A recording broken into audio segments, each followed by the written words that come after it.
비상계엄을 선포합니다.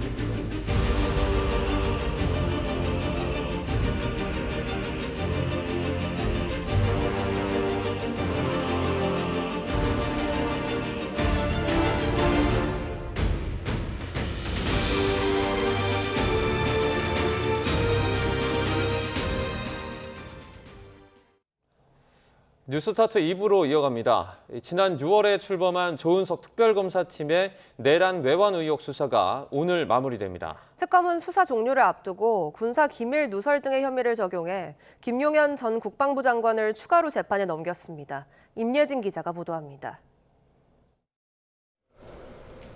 출범과 동시에 김용현 전 국방부 장관을 추가 기소하면서 수사를 시작한 내란 특검이 180일간의 수사를 마칩니다. 수사 종료 하루 전 특검은 군사 기밀 누설 혐의 등을 적용해 김 전 장관을 다시 재판에 넘겼습니다. 사실상 마지막 기소입니다. 부정선거 의혹을 수사할 제2수사단을 꾸릴 목적으로 국군정보사령부 요원 40여 명의 인적 사항을 민간인인 노상원 전 정보사령관에게 누설했다는 혐의가 적용됐습니다. 특검은 김 전 장관이 비상계엄 선포 2달 전부터 문상호 전 정보사령관 등 정보사 장교들을 동원해 명단을 수집했다고 봤습니다. 여기에는 특수 임무를 수행하는 HID 요원도 포함된 것으로 조사됐습니다. 재판에 증인으로 나온 문 전 사령관은 김 전 장관으로부터 모든 것은 자신이 지시한 거라며 노 전 사령관을 잘 도와주라는 전화를 받았다고 증언했습니다. 먼저 기소된 노 전 사령관에 대한 선고는 특검 수사 발표일인 오는 15일 오후 2시에 열립니다. 내란 특검이 기소한 사건 가운데 첫 선고로 특검은 노 전 사령관에게 징역 3년을 구형했습니다. 특검은 이제 남은 사건은 경찰청 국가수사본부로 넘기고 공소 유지에만 전념하게 됩니다. 내란부터 외환까지 그간 진행된 비상계엄 관련 수사 결과는 조은석 특별검사가 직접 설명합니다. YTN 임혜진입니다. 내란 특검이 수사를 통해 확인한 계엄 선포 전후 과정을 전부 백서에 담을 것으로 보입니다. 재판 과정에서 나온 핵심적인 증언들 역시 함께 기록될 전망입니다. 이경국 기자입니다. 조은석 내란 특검은 임명 뒤 역사 자료의 초안, 사초를 쓰는 자세로 직을 수행하겠다고 밝혔습니다. 그리고 특검 내 10여 명 규모의 기획팀은 실제 그간의 수사 내용을 백서로 정리하는 작업을 이어왔습니다. 각 수사팀의 수사 보고서, 피의자 신문 조서 등을 한데 모아 수사 내용을 총정리한 겁니다. 특검은 무인기 평양 투입 등 외환 혐의부터 계엄 선포 전 국무회의, 해제 표결 방해 의혹까지 계엄 관련 전방위 수사를 진행했습니다. 이를 토대로 계엄 선포 동기부터 모의와 준비, 실행 과정을 하나의 기록으로 정리한다는 계획입니다. 조 특검도 오는 15일 최종 브리핑에서 이 내용을 토대로 계엄 전후 상황을 자세히 설명할 거로 보입니다. 특검 관계자는 수사 내용을 기록으로 남기는 것이 진상규명이라는 특검의 취지와 부합한다고 강조했습니다. 이어 향후 이 기록을 공소유지에 활용할 가능성도 있다고 덧붙였습니다. 수사를 통해 사실관계가 확인된 여러 의혹도 백서에 담길 전망입니다. 특검은 수사 내용뿐 아니라 재판 과정에서 나온 주요 증언도 백서에 포함할 예정인 것으로 전해졌습니다.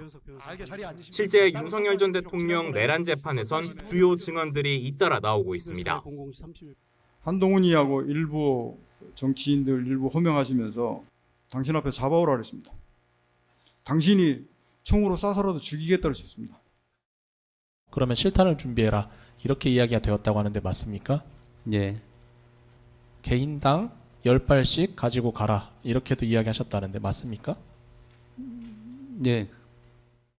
백서의 특검 수사 내용이 총망라될 예정인 가운데 향후 이 기록이 공개될지에도 큰 관심이 쏠릴 거로 관측됩니다. YTN 이경국입니다.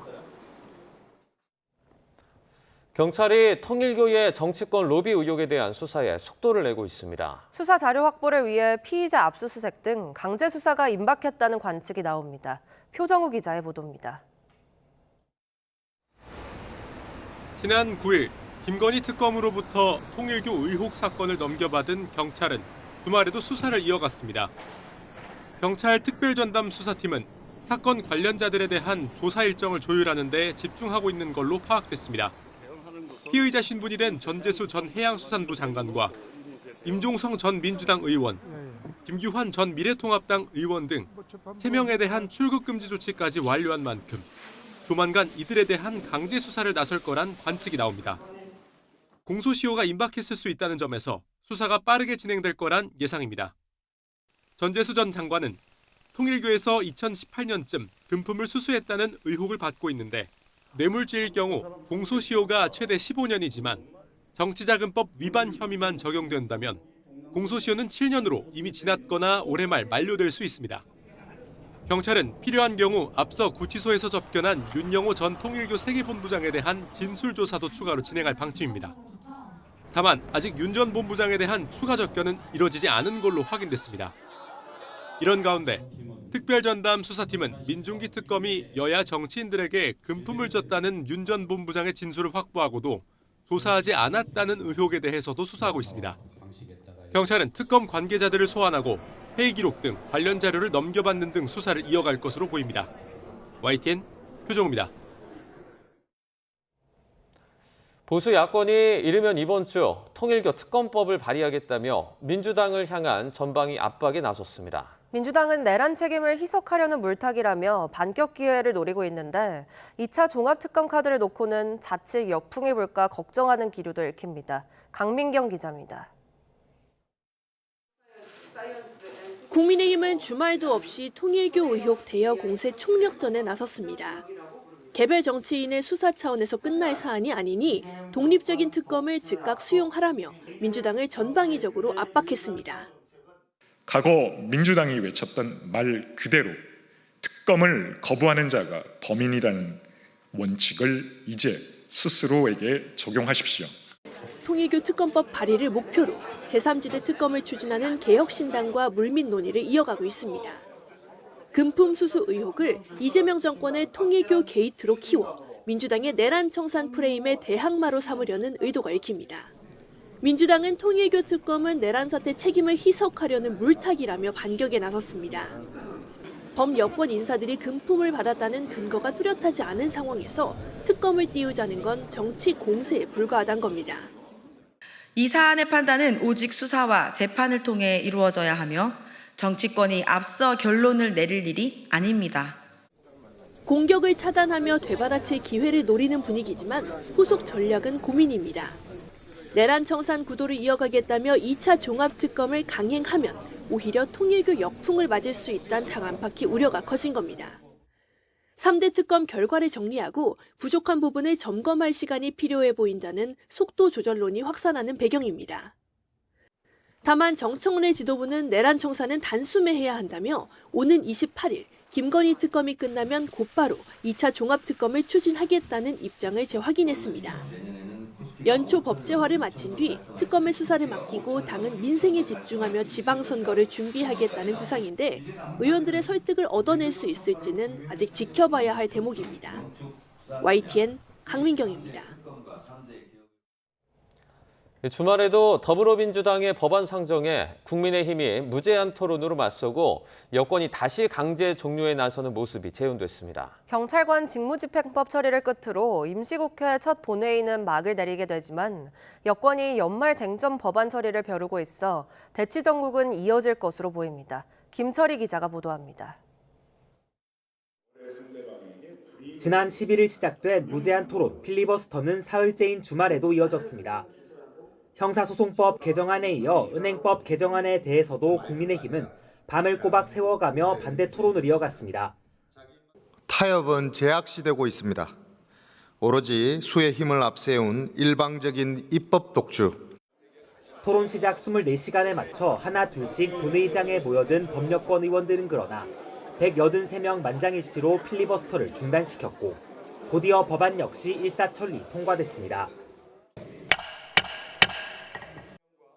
이후 본회의에는 마지막 법안, 경찰관 직무집행법 개정안이 곧바로 상정됐습니다.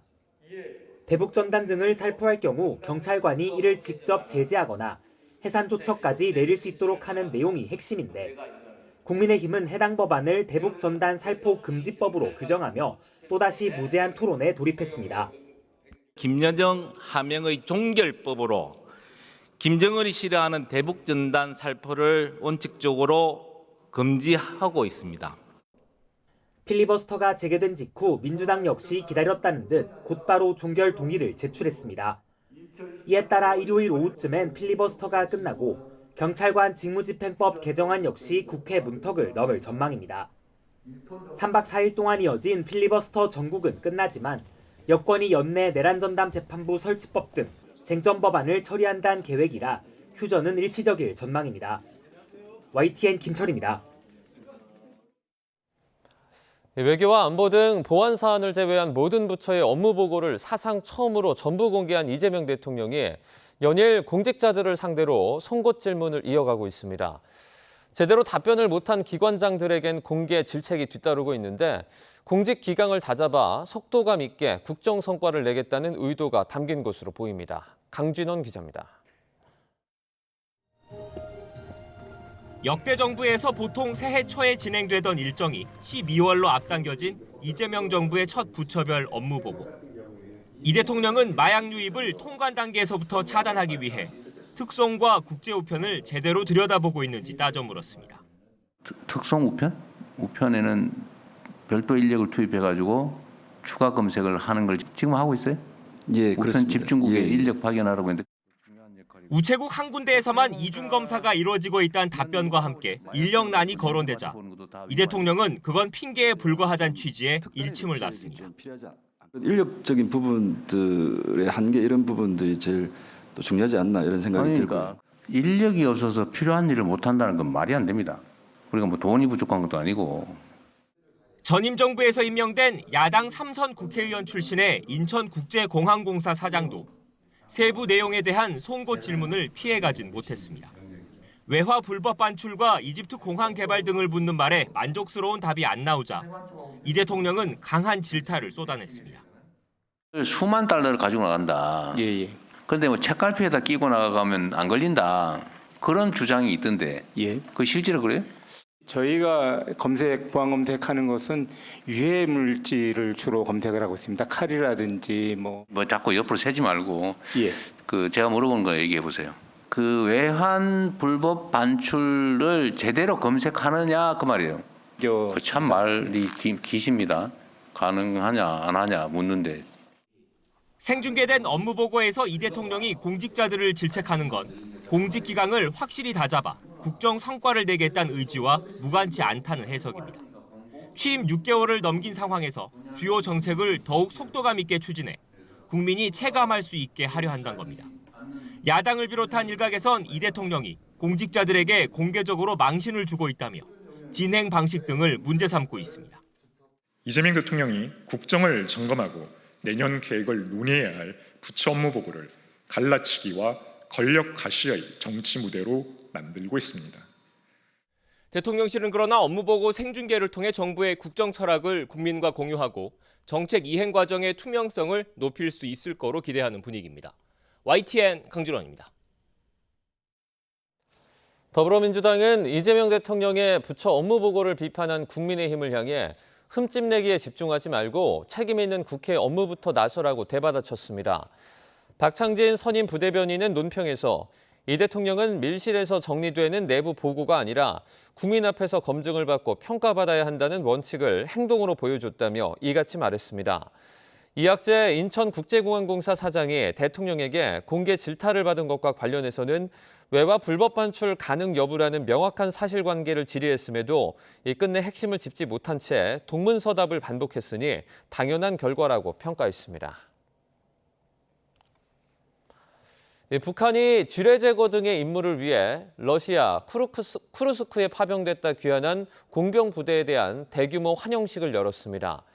이례적으로 전사자 숫자와 기간, 공적 등을 거론했는데 체제 결속의 수단과 러시아에 대한 보상을 겨냥한 것으로 보입니다. 김문경 기자입니다. 평양 4.25 문화광장 앞에 북한군이 줄지어 서 있습니다. 러시아 쿠르스크주에 파병됐다 귀환한 5.28 공병연대 환영식 행사입니다.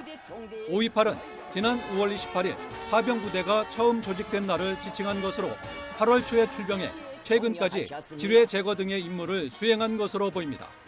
김정은 위원장은 9명이 전사한 것을 거론하며 연설 대부분을 파병 부대의 공적을 치하하는 데 할애했습니다.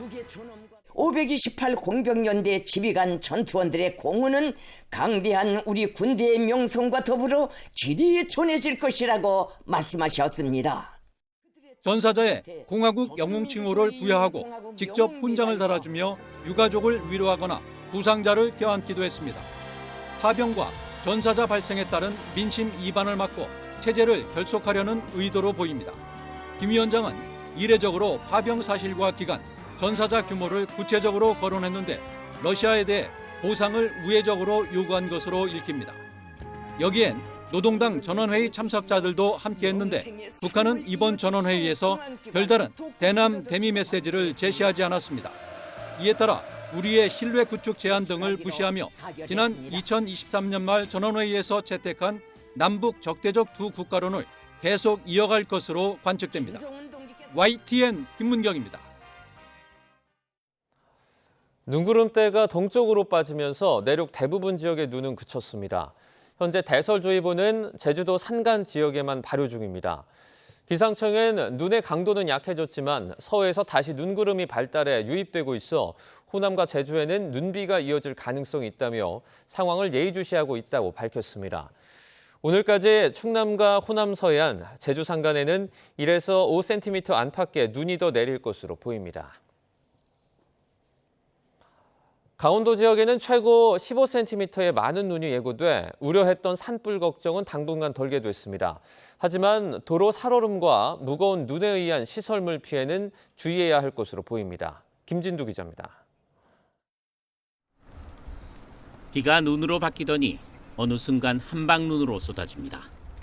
금세 하얗게 변해버린 산간 지역. 올겨울 두 번째 눈도 대설로 강원 지역을 뒤덮었습니다. 하지만 주말에 내린 눈은 교통 불편보다 산불 위험도를 낮춘 긍정적인 효과가 더 컸습니다. 낙엽이나 풀들이 물기를 머금으면 산불 발생 확률이 크게 낮아지기 때문입니다. 눈 적설량 1cm는요. 강수 10mm 정도 효과를 볼 수 있는데 10mm 정도면 보통 이틀 정도의 산불 예방 효과가 있다고 생각하시면 됩니다. 다만 밤사이 쌓인 눈이 영하권 추위에 얼어붙으면 발생하는 도로 위 살얼음은 주의해야 합니다. 눈에 잘 보이지 않아 미끄럼으로 인한 대형 교통사고 위험이 커지기 때문입니다. 지금 눈이 너무 갑자기 많이 와가지고 이게 밤사이 얼어버릴까 봐 지금 열심히 치우고 있는데 이게 언제까지 올지도 모르고 내일 또 장사도 해야 되는데 미끄러지지 않게 좀 하고 있습니다. 또 습기를 잔뜩 머금은 무거운 눈이 내리면서 비닐하우스 등 시설물 피해도 우려됩니다. 기상청은 눈이 계속 쌓이지 않도록 자주 눈을 치워주는 등 적극적인 관리가 필요하다고 당부했습니다. YTN 김진두입니다.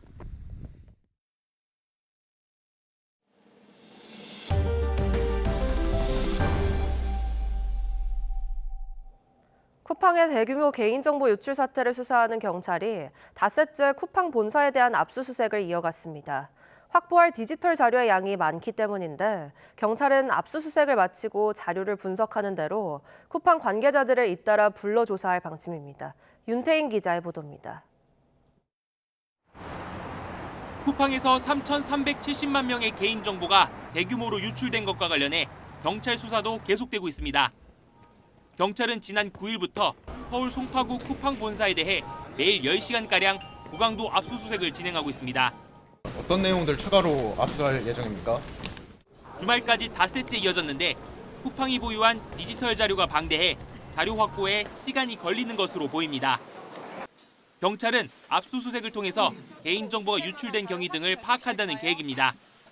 특히 경찰은 지난 6월 말부터 5개월에 걸쳐 고객 정보를 빼낸 것으로 드러난 중국 국적의 전직 직원의 혐의를 입증하는 데 주력하고 있습니다. 만약 쿠팡이 피해를 묵인하거나 은폐한 정황이 파악된다면 이에 대한 수사도 더욱 확대될 것으로 보입니다. 또 경찰은 압수물 분석을 마치는 대로 관련자 조사 등 수사를 이어갈 방침입니다. 이에 따라 국회 청문회를 앞두고 사임한 박대준 전 쿠팡 한국법인 대표이사 등 개인정보 유출 사태와 관련한 관계자들도 잇따라 불러 조사할 전망입니다. YTN 윤태인입니다. 광주 대표도서관 공사 현장 붕괴 사고 이틀 만에 매몰됐던 작업자 4명이 모두 수습됐습니다. 경찰은 관련된 업체 6곳을 압수수색한 데 이어 관계자 8명을 출국 금지 조처하는 등 강제 수사에 돌입했습니다. 나현호 기자입니다. 매몰됐다가 구조된 마지막 작업자가 구급차에 실려 사고 현장을 빠져나갑니다. 소방대원들이 한 줄로 서서 격리하며 숨진 작업자를 배웅합니다. 매몰됐던 작업자 4명을 모두 수습하는 데는 사고가 나고 꼬박 이틀이 걸렸습니다. 한때 추가 붕괴나 구조물 추락을 막기 위한 안정화 작업도 진행됐습니다. 대형 기중기 석대가 거대한 구조물을 고정한 뒤 굴착기가 수색 작업에 투입돼 속도를 낼 수 있었습니다. 추가 붕괴 위험이 지속적으로 제기됨에 따라 전문가 의견을 토대로 구조 공간에 대한 안정화 및 보강 작업을 우선 실시하고 구조대원의 안전을 확보한 뒤 매몰자 수습은 모두 끝났지만 사고 원인을 찾기 위해 현장은 그대로 보존되고 인력도 배치됩니다. 사고를 낸 시공사 대표는 현장을 찾아 사고 수습에 모든 노력을 기울이겠다며 머리를 숙였습니다. 먼저 절대로 있어서 안 될 사고에 대해 고인에 되신 분들의 명복을 빕니다.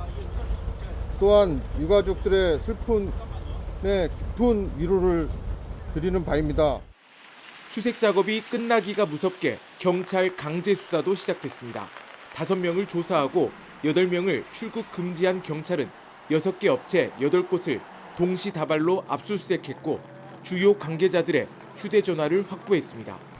경찰은 앞으로 국립과학수사연구원 등과 합동 감식을 벌여 사고 원인도 가릴 예정입니다. YTN 나연호입니다.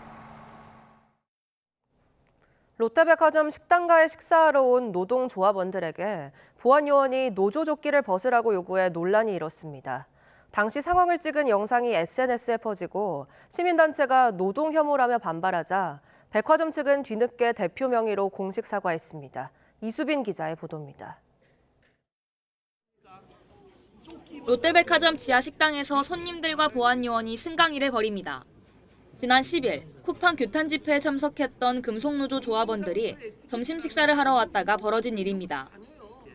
고객들이 불편해한다며 보안요원들이 노조조끼를 벗어달라고 요구한 겁니다. 조끼엔 현대차 하청기업인 이수기업 해고 노동자 복직을 촉구하는 문구가 쓰여 있었습니다. 조끼 입었다는 이유로 이런 취급을 받아야 되겠어요? 공공장소에 항의에도 제지가 이어지자 일부 조합원은 식사를 포기한 채 자리를 떴습니다. 두 분이 와서 저희한테 이게 조끼를 벗어달라, 다른 분들이 불편해하신다. 원래 저희가 11명이 왔는데 3명은 이제 신랑과 시작될 쯤에 밥을 못 먹고 그냥 여기를 떠나서 다른 데로 가기로 했고요. 당시 촬영된 1분 남짓 분량 영상이 SNS에 공개되자 백화점 측 대응은 노조 혐오라는 비판이 쏟아졌습니다. 인권단체와 노조원들도 백화점 앞에서 기자회견을 열었습니다. 우리는 당당하게 요구를 할 따름입니다. 몸자보는 저희 부당함을 알리기 위한 하나의 수단일 뿐입니다. 이에 롯데백화점은 홈페이지를 통해 공식 사과했습니다. 정현석 대표 명의 사과문에서 고객들에게 조끼 탈의 등을 요청한 건 부적절한 조치였다고 밝혔습니다. 불쾌감을 느꼈을 고객들에게 죄송하다며 비슷한 일이 반복하지 않도록 하겠다고 덧붙였습니다. 백화점 측은 제지당했던 노조원들을 직접 만나 사과의 뜻을 또 한 번 전달하기로 했습니다. YTN 이수빈입니다. 고려대학교 앞에서 1,000원짜리 영철버거를 명물로 일궈낸 이영철 씨가 향년 58세로 별세했습니다. 이 씨는 최근 암 투병 중이었던 것으로 알려졌습니다. 지난 2000년 고려대 앞 손수레에서 1,000원짜리 버거 장사를 시작한 고인은 한달 전국 가맹점 수십 곳을 이끌 정도로 사업을 번창시켰습니다. 하지만 학생들의 주머니 사정을 고려해 버거 가격은 한동안 적자를 감수하고도 올리지 않았고 고려대는 매년 2천만 원씩 장학금을 기부했습니다. 자신을 무시한다는 이유로 지인에게 흉기를 휘둘러 살해한 50대 남성 A씨가 구속됐습니다. 춘천지법 원주지원은 살인 혐의로 청구된 50대 A씨에 대해 증거를 인멸하고 도주할 우려가 있다며 구속영장을 발부했습니다. A씨는 지난 11일 오후 8시 10분쯤 원주 명륜동 식당에서 술을 마시다 흉기를 구매해 지인 50대 B씨에게 휘두른 혐의를 받습니다. 돈을 갚으라며 10대 피해자를 폭행하고 감금한 일당에게 징역형이 선고됐습니다.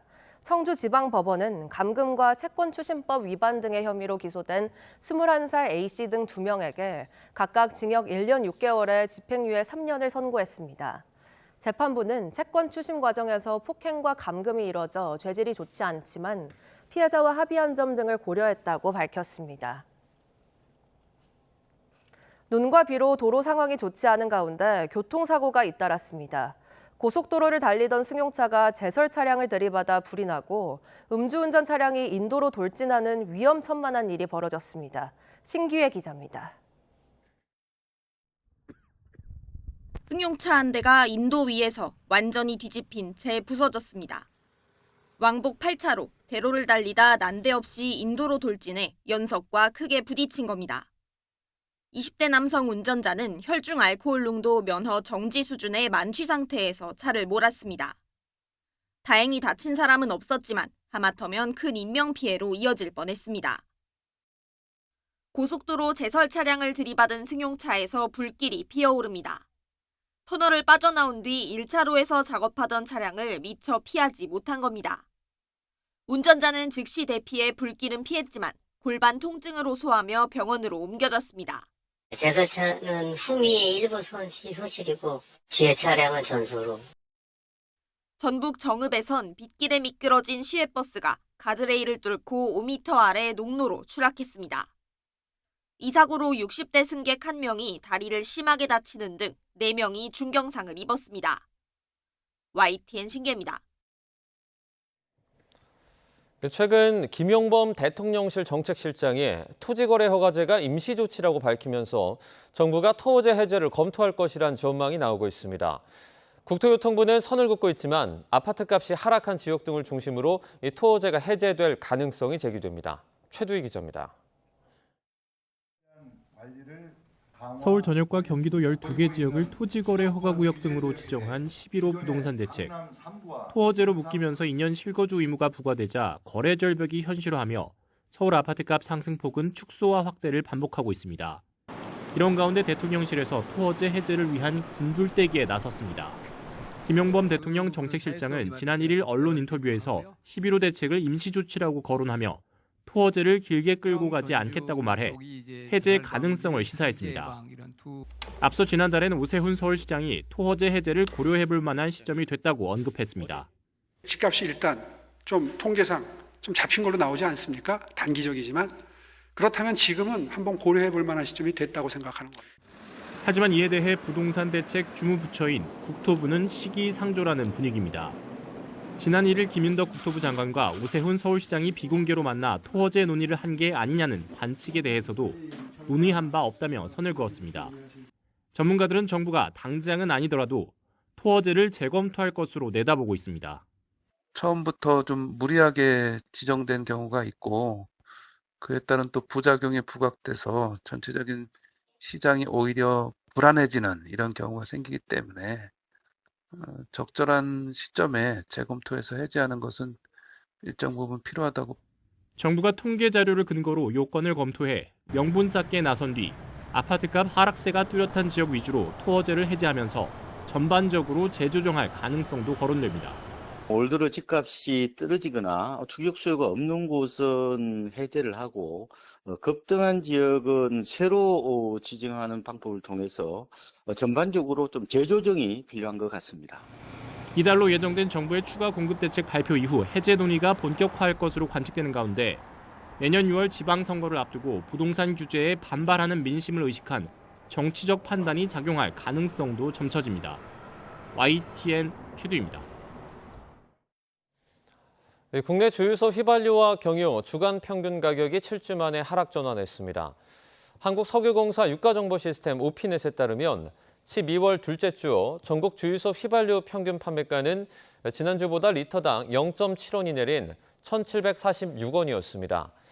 지역별로 가격이 가장 높은 서울은 전주와 같은 1,810.8원, 가격이 가장 낮은 대구는 2원이 내린 1,719.1원으로 각각 집계됐습니다. 경유 평균 판매 가격은 전주 대비 2.4원이 하락한 1,660.5원을 기록했습니다. 사립대학교의 등록금 규제가 18년 만에 완화됩니다. 대학 등록금이 잇따라 인상될 것으로 보이는데 다만 법정 상한 제도는 유지됩니다. 윤혜리 기자입니다. 정부는 국제금융위기 이후인 지난 2009년부터 대학의 등록금 동결을 압박해왔습니다. 하지만 재정 악화를 겪고 있는 대학의 반발도 만만치 않았습니다.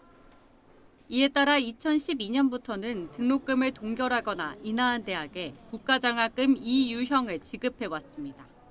그런데도 대학들의 주머니 사정은 좀처럼 나아지지 않았습니다. 결국 올해 4년제 대학의 70%가 넘는 130여 곳이 국가장학금을 받는 대신 등록금 인상을 선택했습니다. 정책 약발이 더는 먹히지 않는다고 판단한 정부도 18년 만에 사립대 등록금 완화 카드를 꺼내들었습니다. 대통령 업무보고에서 교육부는 국가장학금 이유형을 오는 2027년부터 폐지하겠다고 밝혔습니다. 대학들이 자율적으로 등록금을 정할 수 있게 됐지만 법정 인상폭은 유지됩니다. 등록금 인상은 직전 3개년도 소비자 물가 상승률의 1.2배를 넘을 수 없습니다. 다만 소득 구간별로 학생에게 직접 지급하는 국가장학금 1유형은 계속 운용됩니다. YTN 윤혜리입니다.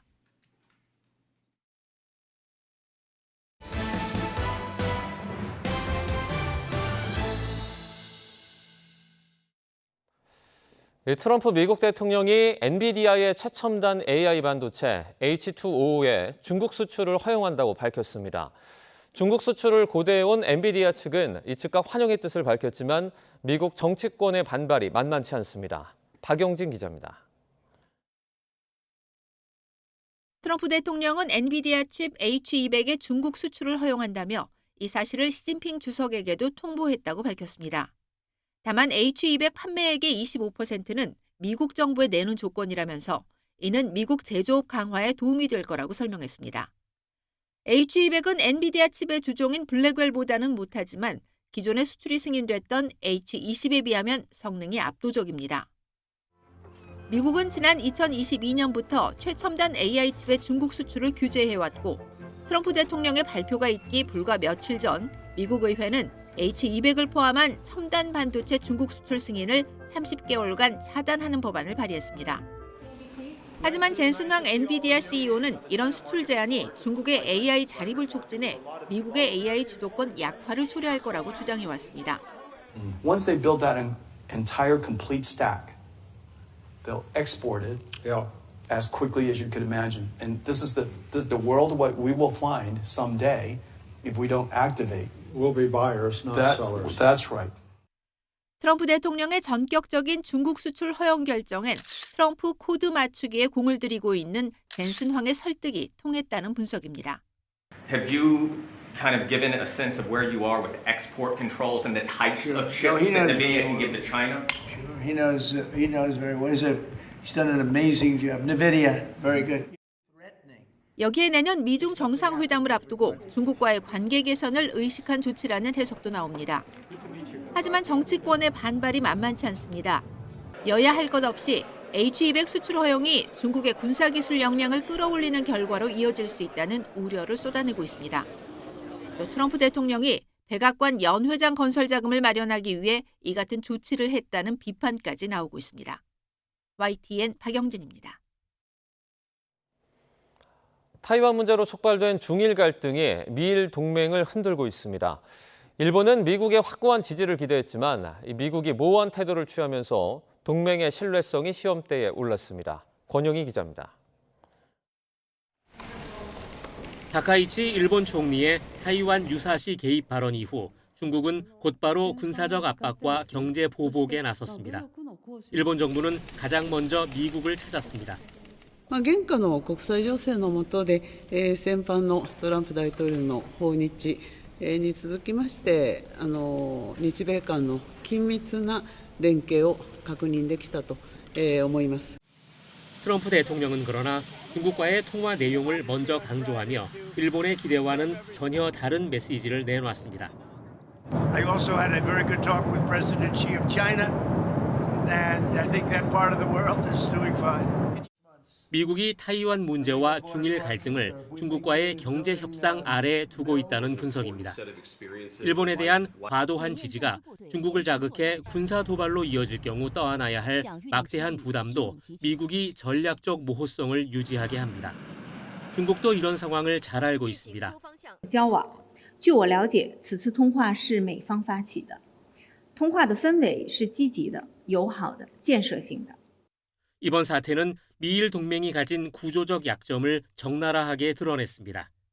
일본 안보 전문가들은 타이완 유사시 자동 개입이 사실상 보장되지 않으면서 미일 동맹이 실제 상황에서 작동하지 않을 수도 있다고 우려합니다. I think it crossed the red line from the Chinese perspective, and China wants to stop all suggestion that Taiwan and Taiwan-related matters are foreign policy. 타이완 문제는 미국과 일본이 자국의 이익과 관련됐을 때 같은 상황을 얼마나 다르게 보고 있는지를 단적으로 드러냅니다. 동맹의 핵심인 공동 위협 인식이 흔들리면서 세계에서 가장 견고한 동맹으로 평가되던 미일 관계가 시험대에 올랐습니다. YTN 권영입니다. 최근 심한 폭우로 인도네시아 수마트라 섬에서 숨진 사람이 1,000명을 넘었습니다. 인도네시아 언론들은 수마트라 섬 북부 3개 주에서 발생한 홍수와 산사태로 현지 시간 12일까지 모두 1,000여 명이 숨지고 200여 명이 실종됐다고 전했습니다. 다친 사람도 아체주를 포함해 북수마트라주와 서수마트라주 등 이 3개 주 52개 지역에서 5천여 명에 달했습니다. 벨라루스가 현지 시간 13일 미국의 제재 해제를 조건으로 전 노벨 평화상 수상자 등 정치범과 외국인 123명을 사면 석방했습니다. 벨라루스 대통령실은 텔레그램 성명을 통해 도널드 트럼프 미국 대통령과 합의와 요청에 따라서 이 국가 원수는 간첩, 테러, 극단주의 활동 등 각종 범죄로 유죄 판결을 받은 123명의 여러 국가 국민을 사면하기로 했다고 밝혔습니다. 이어서 이번 사면이 바이든 미 행정부가 벨라루스의 칼륨 산업에 부과한 불법 제재와 기타 불법 제재 해제 절차의 실질적인 이행과 관련해서 이루어졌다고 설명했습니다. 세계적인 축구 스타 리오넬 메시가 이 투어를 위해 사흘간의 일정으로 인도를 찾았습니다. 하지만 첫날은 경기장에서 보여준 성의 없는 태도에 팬들의 분노와 혼란으로 끝났습니다. 한상욱 기자입니다. 팬들이 아르헨티나 국기를 흔들며 인도에 도착한 축구스타 메시를 환영합니다. 높이 21m의 메시 동상도 공개됐습니다. 메시는 인도 팬들의 환영에 감사를 전했습니다. Que nada, muy agradecido y muy feliz de poder compartir estos días acá con ellos porque sé que nos tienen mucho cariño por nosotros y por la selección y Argentina. 하지만 저녁 솔트레이크 스타디움의 분위기는 달라졌습니다. 비싼 입장료를 낸 팬 수만 명이 메시를 기다렸습니다. 메시는 경기장을 한 바퀴 돌며 인사했지만 머문 시간은 불과 20분. 예정됐던 45분 일정은 지켜지지 않았습니다. 팬들의 환영은 분노로 바뀌었습니다. 좌석과 기물을 부수고 경기장으로 난입했습니다. We couldn't even see him. We couldn't even get a glimpse of him. It was a total scam. We want our money back. 경찰이 투입돼 사태는 진정됐고 행사 총책임자는 구금됐습니다. 환영으로 시작된 메시의 인도 투어는 콜카타에서 혼란 속에 첫날을 마무리했습니다. 메시는 앞으로 청소년 축구 클리닉과 자선 활동 등을 할 예정입니다. YTN 한상욱입니다. 강원도 춘천에는 국내 첫 글로벌 테마파크 레고랜드가 있습니다. 개장 3년이 지났지만 관람객 무리에는 여전히 고전을 면치 못하고 있는데요. 놀이시설 확충에 이어 장애 아동을 위한 배려로 제도약을 준비하고 있습니다. 홍성욱 기자입니다. 지난 2022년 화려하게 문을 연 춘천 레고랜드. 연간 방문객 200만 명이 목표였지만 실상은 한참 모자랐습니다. 첫 해에 65만 명, 이듬해 63만 명, 지난해는 49만 명에 그쳤습니다. 고전을 면치 못한 레고랜드가 변화를 시작했습니다. 올해 4월 200억 원을 들여 새로운 놀이기구를 설치하고 주변 관광지와 연계한 입장권 할인 행사를 열었습니다. 푹푹 찌는 여름에는 신나는 해적 공연과 함께하는 물싸움 축제로 관람객들을 유혹했습니다. 장애인과 이동약자를 위해 테마파크 전체에 경사를 없앤 설계 덕분에 열린 관광지로 최종 선정됐고 장애 아동들을 초청한 특별한 행사도 열었습니다. 주변 환경에 민감하게 반응할 수 있는 일부 아이들을 위한 정서적 쉼터도 만들었습니다.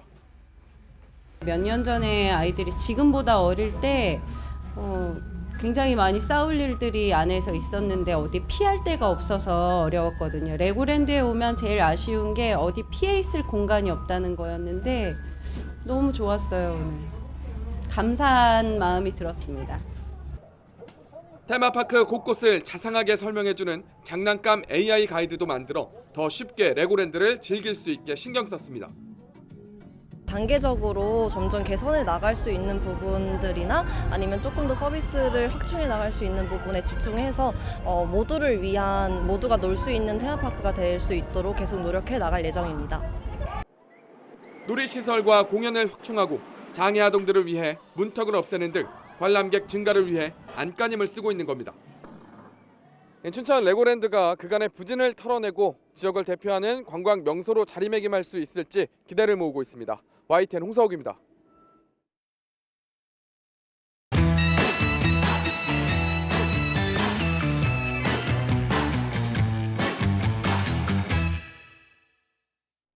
해외 유수 오케스트라들이 내한하고 우리 음악인들이 세계 무대에 설 만큼 우리나라 클래식의 위상이 나날이 달라지고 있는데요. 예능 프로그램 출연이나 공연 형식 파괴로 클래식 대중화에 앞장서는 젊은 음악가가 있습니다. 클래식계 아이돌, 바이올리니스트 데니구를 이광현 기자가 만나봤습니다.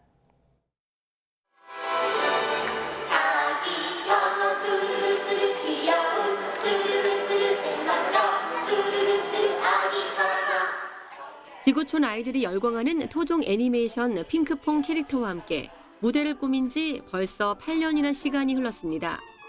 핑크퐁 삼촌으로서 꼬마 청중들은 영감 그 자체입니다.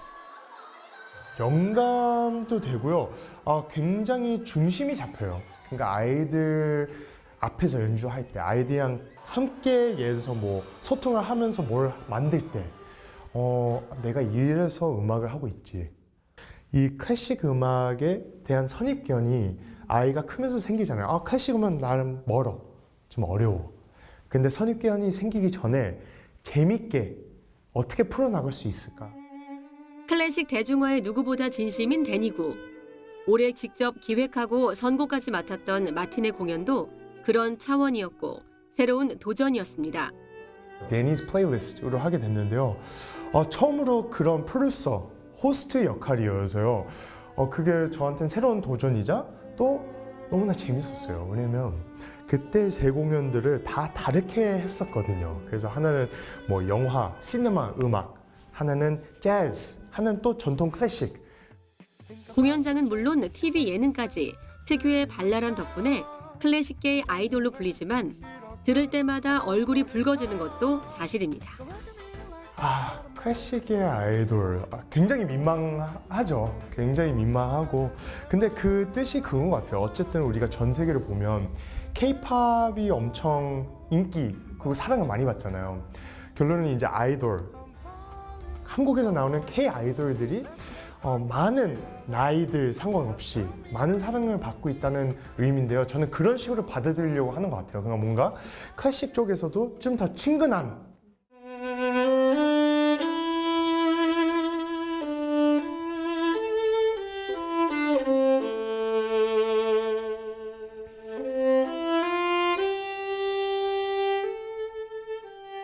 비올리스트 외삼촌의 영향으로 6살의 바이올린 활을 잡은 데니구는 2016년 리처드 용제 오닐이 이끄는 앙상블 디토의 객원 멤버로 데뷔했습니다.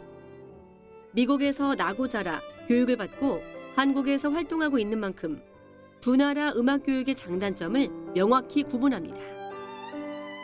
미국 음대를 갔었으니까 제가 그런 좋은 선생님 밑에서 이제 배우게 된 것 같고요. 그 한국의 또 장점은 딱 뭐 SM, JYP 보는 것처럼 트레이닝을 너무 잘해요. 인텐시브하게 어렸을 때부터 진짜 너무 잘해요. 그래서 제가 처음 미국 음대 갔을 때 중국, 한국 이제 유학한 애들이 너무 잘하는 거예요. 테크닉이 말도 안 되는 거예요. 다만 어릴 때부터 순위가 매겨지는 과열된 경쟁 교육은 안타깝다며 콩쿠르가 목표가 되어선 안 된다는 당부도 잊지 않았습니다. 지금은 콩쿠르 이긴다고 이 커리어가 만들어지는 시대가 아니어서 그거 목표로 세우면서 음악을 배우는 친구가 있다면 그건 잘못된 목표예요. 우리 임윤찬, 조성진 이런 것도 있지만 또 한편에선 콩쿠르 너무 많이 이겼는데 연주가 없는 연주자들도 굉장히 많거든요. 그래서 지금은 색깔의 시대. 여수 밤바다 이 조명에 담긴 음악인으로 성장하는 과정도 그랬지만 유재하나 김광석 같은 대중음악들을 섭렵할 수 있었던 것도 부모님 덕분이었습니다. 저는 엄마 아빠가 저를 푸시한 게 1도 없어요. 다 모든 면에서. 부모님이 이제 한국에 1년에 한 번 오면 큰 연주 끝나고 항상 이제 엄마 아빠랑 이제 와인 한잔 해요. 그러면서 이제 엄마 아빠 매번 얘기하는 게 너무 신기하다고. 교윤이가 왜, 한국이면 교윤인데요. 교윤이가 왜 음악을 하고 있고 이렇게 사랑을 받고 있고 너무 신기해요. 교윤이가 되게 그 안 본 사이에 되게 열심히 살아왔구나. 전공자가 아니어도 평생 곁에 두는 친구로 음악을 대하면 좋겠다며 한국에도 아이들을 위한 클래식 캠프가 생기길 바란다는 생각도 내비쳤습니다. 축제 캠프 때문에 저도 음악에 사랑에 빠진 거예요. 제가 고3 바로 들어가기 전에 이제 펜실베이니아라는 도시에서 그런 이제 문화체육부 같은 데서 이제 이런 걸 만든 거죠. 5주 동안 가서 다양한 예체능에서 와서 다 같이 작업하면서 먹고 자고 이런 거였어요. 근데 한국에 이게 없어요. 전공을 안 해도 평생 옆에 있는 거예요. 근데 그 기회를 진짜 많은 친구들이 받았으면 좋겠어요. 드보르자기의 유모레스크든 탱고나 재즈든 동반자가 누구여도 편하게 즐길 수 있는 공연을 추구하는 데뷔 10년차 데니구. 이번 크리스마스 이브에는 오랜 동료들과 함께 홈이란 이름으로 음악축제의 막을 올립니다. YTN 이광현입니다.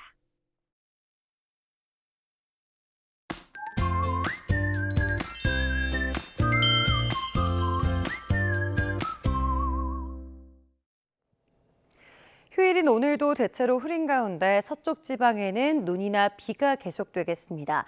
특히 제주 산간에는 오늘도 많은 눈이 예보되면서 대설주의보도 내려져 있는데요.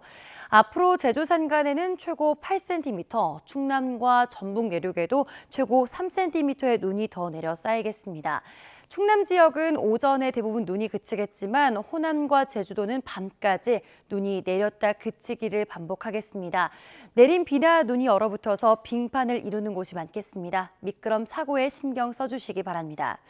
오늘은 바람도 주의해 주셔야겠습니다. 현재 충남 서해안과 호남 해안, 제주도 해안에는 강풍주의보가 발효 중이고요. 대부분 해상에는 풍랑특보도 내려져 있습니다. 찬바람이 불면서 기온도 크게 떨어졌습니다. 현재 서울 기온은 영하 1도, 춘천은 영하 0.3도 등 중부지방을 중심으로 영하권 추위가 나타났습니다. 낮에는 서울 기온 3도, 광주와 대구는 7도까지 오르겠지만 찬바람의 체감 온도는 이보다 3, 4도가량 낮겠습니다. 추위는 내일 낮부터 차츰 누그러지겠고요. 화요일과 수요일 사이 강원 지역에 또 한 차례 눈비 소식이 있습니다. 날씨였습니다. 뉴스타트 2부 마칩니다. 잠시 후 3부가 이어집니다. 시청해주신 여러분 고맙습니다.